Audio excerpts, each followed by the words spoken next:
మీకు నమ్మకం ఉందా హరీష్ ఈ మధ్యకాలంలో ఖాళీగా ఉన్నాడు, ఫోకస్ అని దేని మీద పెట్టలేకపోతున్నాడు, బిగ్ బాస్ వస్తే చేస్తాడు, అది కూడా కామనర్స్ వచ్చింది కాబట్టి అదృష్టం బాగుండి వెళ్ళాడు, లేకపోతే ఏం చేసేవాళ్ళు? అతను ఫోకస్ అంతా దేని మీద ఉండేది, ఎలా ఆలోచిస్తూ ఉండేవాడు? That's what our social media journey start చేసాం ఆల్రెడీ.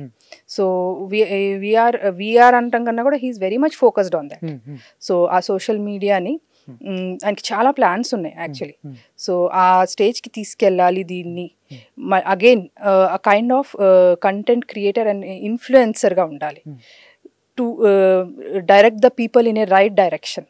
సో అంటే సొసైటీ పరంగా ఆయనకి ఉండే ఆలోచనలన్నీ కూడా కొంచెం పేట్రియాటిక్గా అట్లాంటివి ఉంటాయి కాబట్టి ఆయనకి. సో ఒక ఇన్ఫ్లుయెన్సర్గా సొసైటీలో ఒక విన్నాను మేము, ఇవన్నీ అర్థమవుతాయి ఆ ప్రజలకి, ఈయన ఒక్కడే ఉంటే దేశభక్తితో. ఎగ్జాక్ట్లీ. నేను యాక్చువల్గా ఇది ఎప్పుడు వచ్చిందని అంటే బిగ్ బాస్కి ఈయన ఆడిషన్ ఇవ్వడం జరిగింది.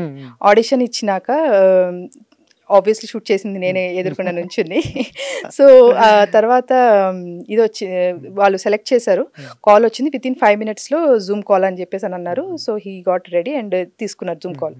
సో ఆ జూమ్ కాల్లో కూడా అసలు టక టక టక ఆన్సర్స్ వచ్చేసినాయి. సో నేను అడిగాను, డెఫినెట్లీ మేబీ వాళ్ళకి అర్థమై ఉంటాయా, బికాజ్ ఎందుకంటే ఆయన్ని కొన్ని అడిగిన క్వశ్చన్స్ నాకు అన్నీ గుర్తులేవు. చనిపోయిన వాళ్ళల్లో మీకు బాగా నచ్చిన పీపుల్ ఎవరు అని చెప్పేసి అని అంటే మేబీ నేనైతే ఆబ్వియస్లీ ఆలోచించుకుంటా కొంతమందిని, మేబీ ఎవరిని అలా చెప్పాలి, అసలు ఏ సెన్స్లో చెప్పాలి అనేది ఫస్ట్ ఆలోచిస్తాం. ఆయన స్ట్రైట్ అవే సుభాష్ చంద్రబోస్, భగత్ సింగ్ అని చెప్పేసి చెప్పారు యాక్చువల్లీ. ఓకే. సో అలాగే బతుకున్న వాళ్ళలో బాగా మీరు మెచ్చే పర్సన్ ఎవరు అని అనగానే పవన్ కళ్యాణ్ గారి పేరు చెప్పారు యాక్చువల్గా. సో డెఫినెట్లీ నేనైతేనే ఆలోచించుకుంటా ఏ సెన్స్లో చెప్పాలి, మన పర్సనాలిటీ సెన్స్లో చెప్పాలా లేకపోతే గేమ్ పర్స్పెక్టివ్లో చెప్పాలా అనేది మనం ఆలోచిస్తాం. But he is very much focused with few things and దాంట్లో స్ట్రైట్ ఫార్వర్డ్నెస్ వల్ల మీరు ఇబ్బందులు పడిన సందర్భాలు చాలా ఉంటుంటాయి. ఇబ్బంది అని నేను ఫీల్ అవ్వను యాక్చువల్గా వాటిల్ని. ఎస్, అంటే ఒపీనియన్స్, డిఫరెన్సెస్ ఆఫ్ ఒపీనియన్స్ అయితే వస్తాయి డెఫినెట్గా. సో మాకున్న బ్యూటీ ఏంటంటే మేము కూర్చుని మాట్లాడుకునే దాన్ని డెఫినెట్గా మా ఇద్దరికి ఆ స్పేస్ అనేది ఎప్పుడు ఉంటుంది యాక్చువల్లీ. బికాజ్ కొంతమంది కొన్ని రిలేషన్స్లో, అంటే జనరలైజ్ కూడా చేసి చెప్పట్లా, కొన్ని రిలేషన్స్లో ఈవెన్ కూర్చుని మాట్లాడుకుని వాళ్ళంతటా వాళ్ళే సార్ట్ చేసుకునే స్కోప్ కూడా ఉండదు. మేబీ థర్డ్ పర్సన్ ఎంటర్ అవ్వాలో లేకపోతే some or the other thing, maybe కొన్ని డేస్ డ్రాగ్ అవుతుందో లేకపోతే ఎట్లా ఎండ్ అవుతుంది అనేది కూడా చెప్పలేము యాక్చువల్గా. బట్ మా ఇద్దరికి ఉన్న బ్యూటీ ఏంటంటే మేము ఇద్దరం నమ్మేది, మోస్ట్లీ ఆయన ఎక్కువ నమ్మేది, వైఫ్ అండ్ హస్బెండ్ అని అంటే మధ్యలోకి గాలి కూడా రాకూడదు. అలా ఉండి ఎంతటి ప్రాబ్లం అయినా సరే సార్ట్ చేసుకోవాలి, ముందుకెళ్ళాలి. సో ఇద్దరం అదే మాట మీద ఉంటాము. అలాగే ఇప్పుడు వరకు మా జర్నీ ఇక్కడ వరకు వచ్చింది. ఆయన మీతో చెప్పాడో లేదో, మీతో అన్ని చెప్తాడు నాకు తెలుసు. ఆయనకి మీరు తప్ప వేరే ప్రపంచం లేదు నాకు తెలుసు. నేను ఆయనతో మాట్లాడినా, ఆయనకి మీ పెళ్లి కాకముందు ఒక లవ్ స్టోరీలు ఉండేవాడు, చెప్పాడా? ఆయనకి అంటారు నీ నంబర్ 16th నంబర్ ఆల్రెడీ నాకు 15 members ప్రపోజ్ చేశారు. ఐ నో ఎవ్రీథింగ్ యాక్చువల్గా చెప్పారు. అండ్ వాళ్ళని కలవాలని కూడా మేము అనుకున్నాం యాక్చువల్గా. ఒక లైఫ్ లో ఒక పాయింట్ వచ్చేసరికి nothing wrong in that. Definitely అది చాలా ప్యూర్ గా ఉన్నప్పుడు, as a friend, as a pure గా ఉన్నప్పుడు అది.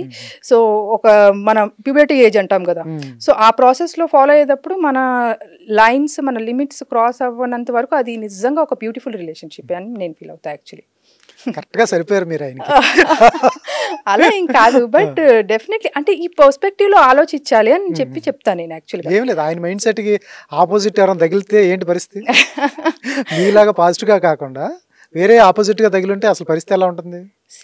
ఆపోజిట్ ఆర్ నెగిటివ్ అని చెప్పి అని అనుకోను కానీ, బట్ ఇట్లా ఆలోచిస్తే కరెక్ట్ అది. బికాజ్ ఈవెన్ ఇప్పుడు ప్యూబర్టీలో ఉన్న వాళ్ళు కూడా వాళ్ళు ఇట్లా డెఫినెట్గా వాళ్ళకి క్రష్ లేకపోతే వాళ్ళ మీద వేరే వాళ్ళకి క్రష్ ఉంటుంది. సో ఒక లైన్ మెయింటైన్ చేసుకుంటే ఒక బ్యూటిఫుల్ రిలేషన్ లాగా దాన్ని ముందుకు తీసుకెళ్ళచ్చు యాక్చువల్గా. సో అదే అంటున్నా. సో డెఫినెట్గా రేపు వాళ్ళకి చెప్పడానికి చాలా గర్వంగా అనిపిస్తుంది and they feel it is wow అనే ఆ ఫీలింగ్ వస్తుంది డెఫినెట్గా. నిజంగా ఏ పిల్లానికైనా ఏ భార్యకైనా కూడా తన భర్త తన కాకుండా వేరే అమ్మాయి చూడడం అంటే అంతకంటే వాళ్ళకి ఆస్తులు ఏం అక్కర్లేదు. నాకు తెలిసి మీ పేరు 100 సార్లు చెప్తాడు ఆయన, హరిత హరీష్, హరిత హరీష్. అసలు రెండో అర్ధనారేశ్వరులాగా ఇక్కడ హరిత ఉంటుంది, ఇక్కడ హరీష్ ఉంటుంది. అసలు యాజ్ ఏ ప్రౌడ్ ఉంటుందా యాజ్ ఏ వైఫ్ గా? డెఫినెట్ గా చాలా నాకైతే ఫుల్ ప్రౌడ్ గా ఉంటది. కొంతమందికి అది కొంచెం ఓవర్ చేస్తున్నారా అని చెప్పేసి అని అనిపిస్తుంది. జనరల్ గా కొంచెం ఏంటంటే అంటే లోపల ఒక ఫీలింగ్ ఏంటి ఇంత చేస్తున్నాడు ఈయన, మాకెవరికి లేరా వైఫ్స్, మేము పెట్టుకోలేదా వాళ్ళ పేర్లు అని చెప్పేసి అనిపిస్తుంది. అది ఇంకా వాళ్ళ దానికి వదిలేస్తే. But I feel it's really very proud. House లో వచ్చేటప్పటికి హరీష్ డేలో 1 మీల్ చేస్తున్నాడు. గుడ్డు 2 గుడ్లు ఉంటే గుడ్డు పోయిందని పెద్ద గొడవ పడ్డారు, పంచాయతీ పడింది. అసలు నిన్న ఆ ఎపిసోడ్ చూస్తుంటే మాకే బాధ అనిపించింది. బట్ ఫన్నీ ఉంది మిడ్ లో. 11:30కి ప్రియా వచ్చి గుడ్డు పోయింది పవన్ చెప్పాడు. పవన్ చెప్పంగానే గుడ్డు పోయిందని ప్రియా గుడ్డు పోయింది అంది. అక్కడ చేస్తే పంచాయతీ రాత్రి 11:30కు గుడ్డు పోయింది ఇదే గొడవ. అక్కడ హరీష్ అంటానే ఉన్నాడు, నాకు 2 గుడ్లు ఇచ్చారు, ఒక గుడ్డు నాకు తినేశాను, ఇంకో గుడ్డు త్యాగం చేస్తున్నా, వదిలేసేయండి అన్నాడు. ఈ గొడవ లీవ్ ఇట్ వదిలేయండి అన్నాడు. ఆ గొడవ అవ్వలేదు అసలు. నిన్న మొన్న కూడా బనానాస్ అనుకుంటా, బనానాస్ లో నాకు ఒకటి చాలు, మిగతాది ఎవరో తినొచ్చు అని చెప్పాడు. ఫుడ్ చాలా సాక్రిఫైస్ చేశాడు హరీష్ అయితే.